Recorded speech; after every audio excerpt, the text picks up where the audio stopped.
first of all, Doc, thank you so much. But Doc, before we get started talking about anything, I'm looking at that picture behind. What does that picture behind to your left mean to you? Oh, it's the best. I'm a boxing fan, and Muhammad Ali meant the world to me. And looking at those two guys, Ali and Frazier, and thinking about the battles that they went through, and just really the life battles they both went through as well, Jim. It's just a message to me every day. It really is. And of course, we're going through a battle for humanity right now, especially with, we've got the coronavirus, but now we have this other added issue to deal with George Floyd. And I'm wondering your personal thoughts, because you've always been up front and the leader for civil rights and everything.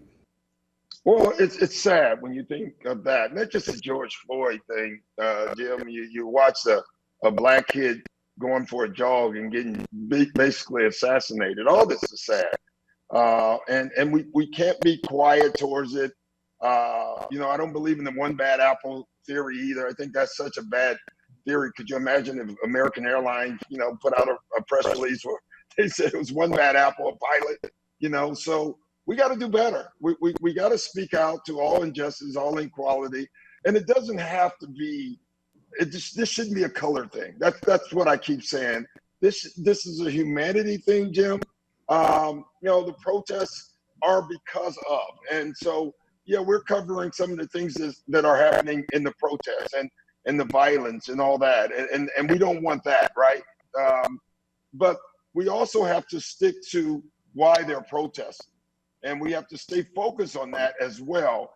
And I think, unfortunately, right now, I feel like we're getting a little off message, and we need to keep the message going. Social injustice is bad, all right? Police brutality is bad, and we need to fix it. And we can be better. We all can. There's no doubt about that. But it just had to make your stomach turn when you saw what was happening to George Floyd, though. Yeah, it did. It made me sad, Jim. Think about 8 minutes. I think tell everybody, go get a clock and put 8 minutes on it and let it tick. That's a long time.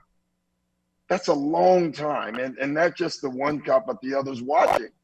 And the message there to me is obviously the one who did it was bad, but the ones who are watching, we've been watching things for a long time and not speaking out, right?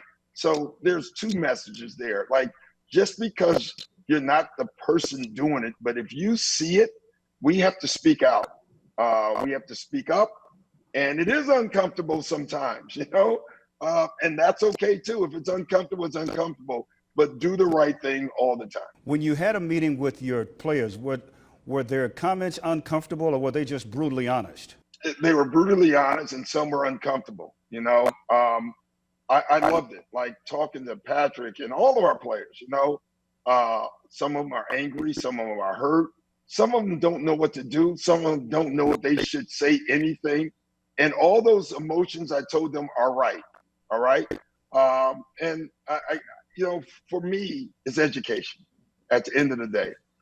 We do need to educate ourselves, and everybody needs to educate each other about why this is all happening. And listen, we hate to say it. We run from the fact that we live in the country of slavery. We really do run from that. And we have to stop doing that. That's uncomfortable for some of us to talk about. We have to make that comfortable. We have to talk about it. We have to educate ourselves about it, and we have to learn about it. And of course, I know you're happy that the league is taking the stance that it has as a whole, not only the league, but at the top of the league, but also a lot of players are coming out and voicing their displeasure as well. Yeah, very, very proud of all the players, because, there was times and a lot of players didn't talk, and now they are. But, look at the Arthur Ashes in our life and the Muhammad Ali's behind me in our life. I mean, Muhammad Ali is a great example. Like, he gave up his career. He gave up 3 years of his prime career to fight for injustice. And at that time, people forget when Muhammad Ali did that, people didn't like him in the country. He died a hero, Jim. And it's amazing how things have changed. And so, again, but you don't, like, I'm going to keep saying this is not a black thing. This is a human thing. And we have to think in those terms. And the more we think in those terms, the freer everybody should be about talking. And one thing I love about the protest, it's not a black protest. It's black, it's white, it's brown, it's Hispanic, it's Jewish, it's Catholic. It's everybody's protesting. And that's what we need to do to have change. And when you talk about change, a lot of people say change, change, change. But do you see a light at the end of the tunnel now? I don't yet. I mean, I think this is a start, Jim. Like, the one thing I've heard a lot about is discussion. We gotta talk. Okay, yeah, that's true. Talk about what? Well, we don't know. Change what?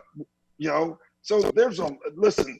This is not like the COVID-19 virus. There's not going to be a vaccination next week that all of a sudden we take and everything's better. That's not going to happen in this.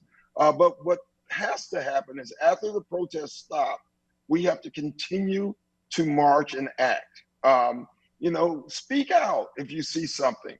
Speak out if you hear something. Speak out against any equality. It doesn't have to be against black, it's against anyone. I think that's what we're learning now. The people are frustrated, Jim, they are. And they have the right to be frustrated. They have the right to march. They have the right to protest. But after the protest stops, what are we going to do? That's going to be the whole thing. That's where the change has to happen. And I know you've talked a great deal with your players about being leaders in the community. They have a moral obligation to give back, not only from their wallets, but with their platform, that they can help make this change that we're talking about right now. Yeah, and I will challenge everybody has a moral obligation. Just because I can dribble and shoot doesn't mean I should have more of a moral obligation than the person that's showing up at the office every day doing work.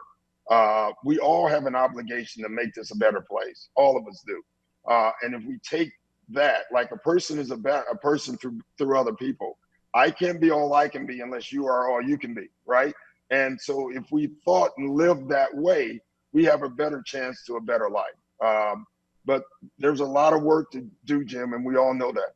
And speaking of work, Doug, one basketball question. How excited are you or pleased with you at the progress of getting back to playing and, everybody going down to Florida and starting to get this thing going now? Well, I'm extremely excited. Listen, at the end of the day, when we talk about the COVID-19 and we talk about what's going on with the protest, basketball is very marginal, but it's what I do. It's my life. And so I want to get back to work. I love our team. I can't wait. I think the NBA really wants to crown a champion and give all of us a chance, all the teams that will be down in Florida, a chance to do that. And I'm hoping that happens. It looks like it's going to happen, Jim. Our guys can't wait. Our coaches can't wait. So, like we say, let's get it on. I can't wait for that to happen. Won't that be crazy, though, playing in front of no fans? It'll be strange.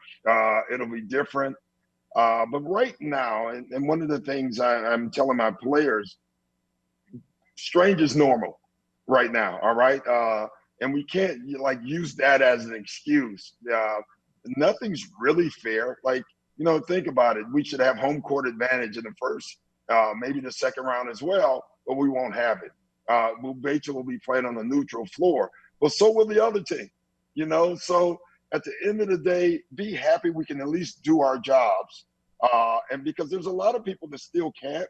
And I feel very fortunate. If we're able to go back to work, I'm happy that we can go back to work. So, again, that'll be strange. You will hear a lot of things, Jim, that you've never heard before. That's for sure. And I'm not sure if that's good or bad right now. Well, Doc, I appreciate you taking the time. I know it's crazy for you, but I've always said you're everything that's good, not only about basketball, you're everything that's good about sports. And you teach us all to keep the faith. If we believe in your teachings, we're going to be all right. Thank you, Doc. Thanks, Jim. Love you, man. Keep doing your job. You've been amazing.